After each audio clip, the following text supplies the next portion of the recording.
All right, before we tackle tumbling and patina, I need to explain something because this is a very big question mark when you're first starting too. I didn't even have a tumbler for the longest time. I didn't know what I needed it for. I knew it made your stuff shiny, but I didn't know that I needed it for other purposes. And to be clear, I do not use my tumbler for shining, for polishing. I don't. The only reason why I use a tumbler is for hardening, because I feel like I can get a higher shine and a higher finish using my rotary tools and all the bits that I use. So I use steel shot in my tumbler. They do also make other media that's more porcelain. This is made by Rosie Revolver. It's called Hone and Highlight, and it's kind of just basically a little pumice, and it'll give you a real matte gunmetal rough finish. I've never tried it. I should probably give it a shot. Now, a lot of people like to patina their pieces, make them darker, use the stuff to oxidize the metal before they put it into the tumbler. I want to really quickly talk about patina really quickly. Two of the main things used for patina, and patina, if you don't know, is when you darken your silver. And you'll eventually, when you're all done patina and then you take it off of the surface, to make it, to make the inside of that little braid stay dark. And no, I don't use a Scotch thing to get it off. I'm just showing you. This is a scrap piece that I screwed up on. But with this particular piece, I dunked the whole thing in the liver of sulfur. And to make a liver of sulfur solution, you just take a cup of blazing hot water and you put a few drops in there. And you let it set. I have another little cuff bracelet in there to show you how it works. And it stinks. Every time I use this stuff, my husband will come downstairs and he's like, ew, you're using that stuff. Okay, so that's one method where you patina the whole entire piece.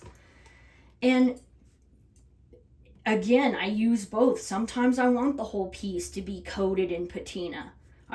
But then there's other times where I don't, and I want to just put the patina and spot it where I want it. You don't have to have a fancy little syringe like this. My girl Nora La Paloma Silver, she works at a dentist, so she gets all these awesome little gadgets. You can use a Q-tip, a paintbrush. You can get it on there however you want to. But this is just for spot treating, which is what we're going to do with the ring we're making, because I just want those letters darkened and blackened. If I were to put that whole ring in this cup and get the whole thing black, then I'm basically just having to then get it off the surfaces, the whole surface. And then it's kind of like, well, why did I just spend 3 hours sanding that ring and finishing that ring to a high shine if all I was going to do is dunk the whole thing in liver of sulfur just so I can go back and either use steel wool or a fiber wheel to get off the patina from the places that I don't want it. Counterintuitive. Well, I don't want the whole thing black. The only thing I want oxidized is the letters so that they pop out. I don't like necessarily having black in here because you can't really get to it. And like I said earlier, I want this to be a real high shined piece, so I don't want to put it in a whole bunch of patina, because I'm just gonna have to take it off and then I'm gonna screw up all the work that you just saw me do. So I patina after I tumble. Tumblers don't have to be expensive. My first tumbler was a Lortone Lortone is used a lot with lapidary as well. I hated it. The felt would always get sticky, and then I'd have to put rubber bands around the rubber barrel to keep it going, and I had to take it all apart a million times, and I gave it away to Cara, a grizzly bear silversmithing. I was like, here, you can have my old tumbler. So I bought this one on Amazon. It's a Chinese made tumbler. I think it was $60. I don't know. It wasn't very expensive.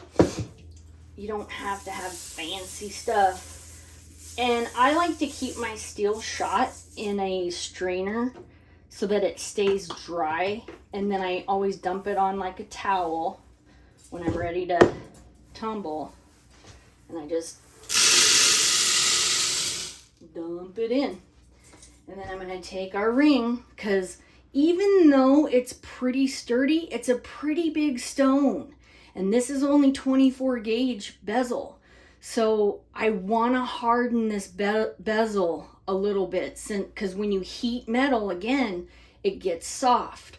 So I'm going to put that in there. And then you just like fill it up. You don't have to fill the whole thing up. And then I just use, you can use Dawn. You don't have to use jewelry cleaner. You can just use a couple drops of Dawn dish soap.